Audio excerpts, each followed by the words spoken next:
আমাৰ সন্তানসমূহ নিৰাপদ নে? বৰ্তমান পৰিস্থিতিয়ে কিন্তু কিছুমান মনলৈ নহা কথা আনি দিছে। গতিকে বহুত সাৱধান। মনলৈ যিবোৰ অহাই নাছিল, এতিয়া কিন্তু আনিব লাগিব নিজক বচাই চলাৰ চেষ্টা কৰি। নমস্কাৰ, মোৰ আজিৰ ভিডিঅ'টোলৈ আপোনালোক সকলোকে স্বাগতম জনালোঁ। বৰ্তমান আমাৰ অসমৰ পৰিস্থিতিত চলি আছে ট্ৰেডিং, নহয় জানো?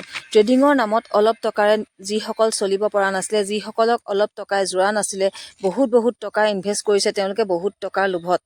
আৰু জানি বুজি জুইত জাপ দিছে। চুমি বৰাৰ দৰে কাহিনীবোৰ চলি আছে বৰ্তমান অসমত। ছ'চিয়েল মিডিয়াত সকলোতে চুমি বৰা, বিশাল, তাৰ্কিকক লৈ গোটেই অসম হিলি আছে বৰ্তমান। কিন্তু গতিকে মোৰ বিষয়টো অলপ বেলেগ। মই ভাবোঁ সেই ট্ৰেডিঙক লৈ ইমানখিনি তেওঁলোকে টকাৰ কাৰণে কাৰোবাৰ টকা লৈছে, টকা খাইছে, ইনভেষ্ট কৰিছে, টকা নোহোৱা হৈ গৈছে। তাৰ কাৰণে আমি দিক্ষু ঘৰলৈ যোৱা দেখিছোঁ। দিক্ষু ঘৰত বহুত কিবা কিবি দেখিছোঁ নিউজবিলাকত। এতিয়া বৰ্তমান ছ'চিয়েল মিডিয়াত মই এইটোৱে কৈছোঁ যে অকল ট্ৰেডিঙক লৈ হৈ আছে গোটেই হুলস্থুল।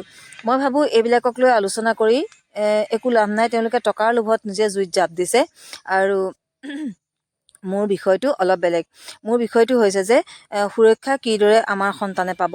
আমাৰ সন্তানবিলাকৰ কাৰণে সুৰক্ষা চিন্তা কৰিছোঁ। সেই ট্ৰেডিংটো কথাটো মই এটা ভিডিঅ' প্ৰস্তুত কৰিছিলোঁ আগতে, কিন্তু সেইটোৰ ওপৰত গুৰুত্ব নাহিলে। কিন্তু এতিয়া সেইটোৱে হৈ আছে। মই কেইবাবাৰো কৈছোঁ যে ভিডিঅ' প্ৰস্তুত কৰিছিলোঁ যে এইবিলাক জুৱাৰ লগৰ বস্তুৰ লগত এইবিলাক যিবিলাক ইউটিউবাৰে এটা সময়ত ভিডিঅ' দিছিলে, এইটো কৰক সেইটো কৰক, মই তেতিয়াই কৈছিলোঁ যে এইবিলাক জুৱাৰ লগৰ বস্তু, এডভাৰটাইজ নিদিবা। কিন্তু কথাটো অলপ ভাল নহৈছিলে তেতিয়া, মোৰ বিপক্ষে আছিলে। গতিকে সপক্ষে কোনো মই নাপালোঁ। গতিকে এতিয়া বৰ্তমান সেইখিনিতে ভুগিছে, নিজে নিজে জুইত জাপ দিছে। গতিকে মই সেইখিনিক লৈ আলোচনা কৰিবলগীয়া বুলি মই ভবা নাই। আপোনালোকে কি ভাবে মই নাজানো। এতিয়া কথাটো পুনৰ আহিব কেলকাতাৰ আৰ জি কৰ হস্পিটেললৈ।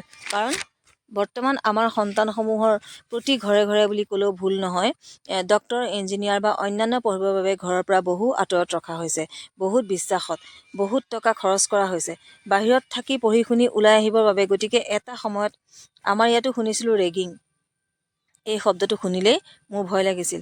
ৰেগিঙৰ বলি হৈ বহু ষ্টুডেণ্টৰ মৃত্যুও হৈছিল। মানে ৰেগিংখিনি তেতিয়া ষ্টুডেণ্টৰ মাজতে আছিলে। ওপৰৰ খাপৰখিনিয়ে তলৰ খাপৰখিনিক ৰেগিং কৰিছিলে, তেনেকৈ শুনিছিলোঁ। গতিকে সেইখিনি বলি হোৱাও মই যেতিয়া শুনিছিলোঁ।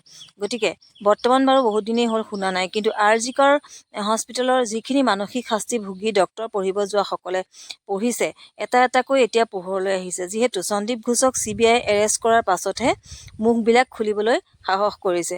থকালৈকেতো তেওঁৰ মতে নচলিলে ফেইল কৰাই দিছিল বোলে। গতিকে শুনিবচোন এজন মৌমিতাৰ বন্ধুৱে কি ক'লে। বন্ধুজনৰ নাম হৈছে ডক্তৰ অনুভৱ সাহা। এটাই মাত্ৰ ৰুম তেওঁলোকৰ, ছোৱালী আৰু ল'ৰা সকলোকে ৰেষ্ট লোৱা। কোনো বেলেগ বেলেগ ধৰণৰ ৰুম নাছিলে। একেলগে ৰেষ্ট ল'ব লগা হৈছিলে। কোনো ধৰণৰ বেলেগ ৰুম নথকাৰ বাবে কিছুমান ৰুমত AC আছিলে আৰু কিছুমান ৰুমত ফেনখনো নাছিলে। ইমান গৰমত বহুত কষ্টত ডিউটি কৰিব লগা হৈছিলে।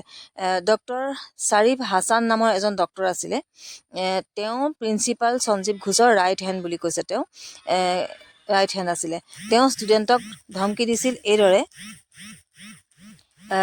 সন্দীপ ঘোষৰ লগত চিফ মিনিষ্টাৰ আছে, প্ৰাইম মিনিষ্টাৰ মোদীয়েও ভয় কৰে সন্দীপ ঘোষক। এইদৰে পাৱাৰফুল মানুহৰ কথা কৈ ভয় খুৱাইছিল ষ্টুডেণ্টক। যদিহে তেওঁলোকৰ কথাত ভয় খাই তেওঁলোকৰ পক্ষে নাযায়, তেন্তে মেডিকেল চাৰ্টিফিকেট নিদিছিল। ইমান খৰচ কষ্ট কৰি ইমান আশাত পঢ়িবলৈ অহা ষ্টুডেণ্টক যদি চাৰ্টিফিকেট নিদিয়ে, তাতকৈ বাৰু কিবা লাগেনে?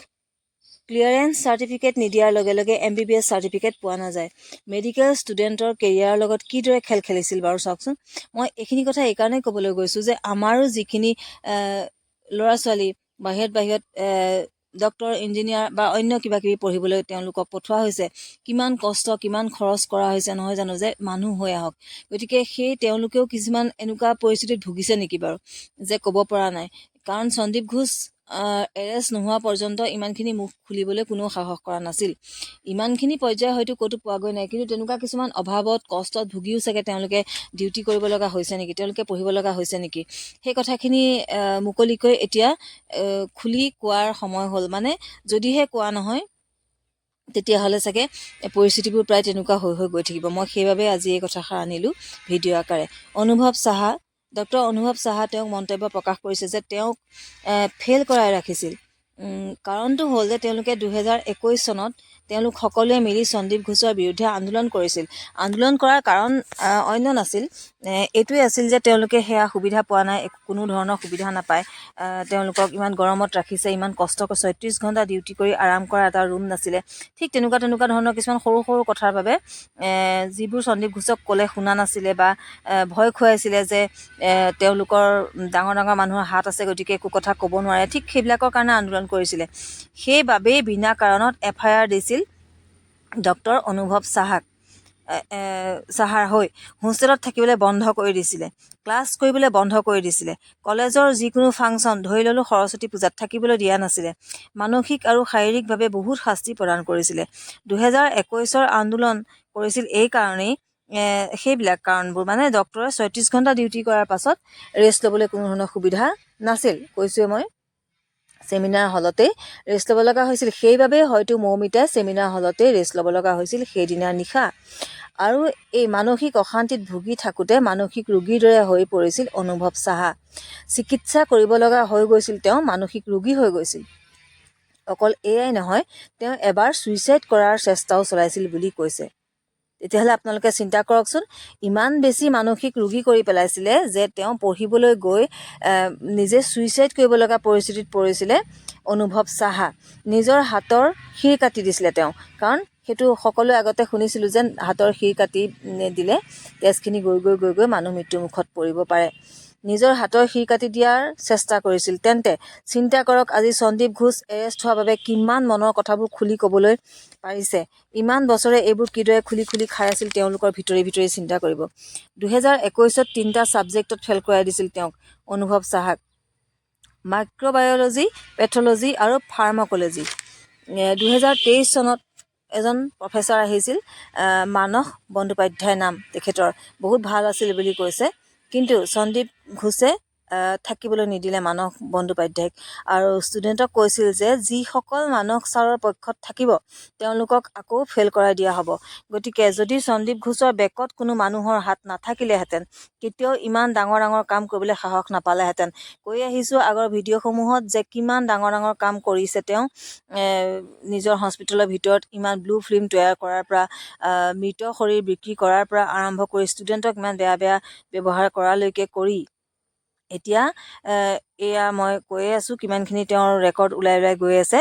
তেওঁক এৰেষ্ট কৰাৰ কাৰণে মানুহৰ মুখবিলাক খুলিছে আৰু ক'বলৈ সাহস কৰিছে, নহ'লেতো ক'বই পৰা নাছিলে।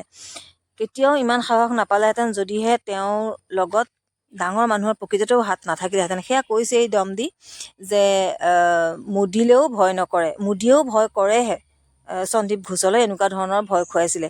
সেইবাবেই মমতা বেনাৰ্জীক সকলোৱে অপৰাধী বুলিয়ে মানি লৈছে।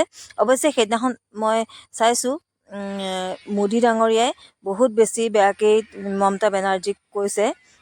গোটেইখিনি নিউজ চোৱাসকলে গমেই পাইছে, মমতা বেনাৰ্জী এগৰাকী মহিলা হৈ তেওঁ ইমানখিনি সন্দীপ ঘোষক এতিয়া বচাবলৈহে চেষ্টা কৰি আছে কিয়, সেইটোক লৈ পেলাই বহুত কথা ময়ো শুনিছোঁ, আপোনালোকেও চাগে শুনিছে। মুখ্যমন্ত্ৰী মমতা বেনাৰ্জীয়ে যদি ইচ্ছা কৰিলেহেঁতেন কেতিয়াও ইমানখিনি হ'বলৈ নাপালেহেঁতেন। গতিকে দেখা দেখি প্ৰমাণ ওলাই আছে যে মৌমিতাক কিমান মানসিক আৰু শাৰীৰিক অত্যাচাৰত মৃত্যু হ'ব লগা হৈছিল। গতিকে মই এই কথাখিনি এইবাবেই দাঙি আনিছোঁ যে মই আকৌ কৈছোঁ যে আমাৰ সন্তানসমূহ আজিকালি ওচৰে পাজৰে ক'তো তেনেকুৱা সুবিধা নাই, বহুত দূৰণিত বহুত ধৰণৰ তেওঁলোকৰ কেৰিয়াৰৰ কাৰণে থোৱা হৈছে। তেওঁলোকে বা কি ভুগিছে, তেওঁলোকে কি কষ্ট পাইছে, তেওঁলোকে কি ধৰণে থাকি পেলাই পঢ়িব লগা হৈছে, সেইখিনি আমাৰ বহুত জানিবৰ দিন হ'ল। খোলাকৈ সুধিবৰ বা তেওঁলোকে খোলাকৈ কোৱাৰ সময় আহিলে, যদিহে তেনেকুৱা ধৰণৰ কিহবাত ভুগি আছে, সময় থাকোঁতেই যাতে তেওঁলোক শুদ্ধ হয়, কয় আৰু মানুহখিনি সচেতন হ'বলৈ, গাৰ্জেনখিনি সচেতন হ'ব পাৰিব তেতিয়াহে। গতিকে তেওঁলোকে নিজৰ কেৰিয়াৰ বনাবই লাগিব বুলি ভাবি হয়তো কিছুমানে, ইমান বেছি ক'ৰবাত হ'ব বুলি মই কেতিয়াও ভবা নাই। কিন্তু এতিয়াতো ইয়াতো গম পোৱা হোৱা নাছিলে যে আৰজিকৰ হস্পিটেলখনত যদি তেনেকুৱা কিবা হৈছে বুলি ষ্টুডেণ্টে আগতীয়াকৈ গম পালেহেঁতেন, তাত জইন কৰাৰ আগত হয়তো তেওঁলোকে পঢ়িবলৈ নগ'লেহেঁতেন। কিন্তু পিছত যেতিয়া হয়তো তেওঁলোকে গম পাইছে, তেতিয়া তেওঁলোক ইমান ধৰণে বন্দী হৈ পৰিছিল যে তেওঁলোকে ক'ব নোৱাৰে। তেওঁলোকে সেইখিনি ক'বলৈ যোৱা মাত্ৰক তেওঁলোকৰ বেলেগ ধৰণৰ কিছুমান সেয়া হাৰাছমেণ্ট হৈ আছে। গতিকে মোৰ কথাখিনি আছিলে সেইখিনিয়ে মই ক'বলৈ গৈছিলোঁ। বহুত বেছি সাৱধান হ'ব হ'ল, বহুত বেছি সাৱধান হৈ নিজক সচেতন কৰিবৰ বাবে সন্তানক কি ধৰণে বুজাই পঠাব লাগিব, কি ধৰণে তেওঁলোকে নিজক ৰাখিব লাগিব, সেইখিনি গুৰুত্ব দি চলিবলৈ মই অনুৰোধ জনালোঁ। আৰু যদি মোৰ কথাখিনি আপোনালোকে শুনি ভাল পাইছে, তেতিয়াহ'লে মোৰ ভিডিঅ'টো কমপ্লিট কৰি শুনি লাইক, কমেণ্ট, শ্বেয়াৰ কৰিবলৈ নাপাহৰিব আৰু ছাবস্ক্ৰাইব কৰিবলৈ কিন্তু নাপাহৰিব। ধন্যবাদ। আজিলৈ আহোঁ পুনৰ এটা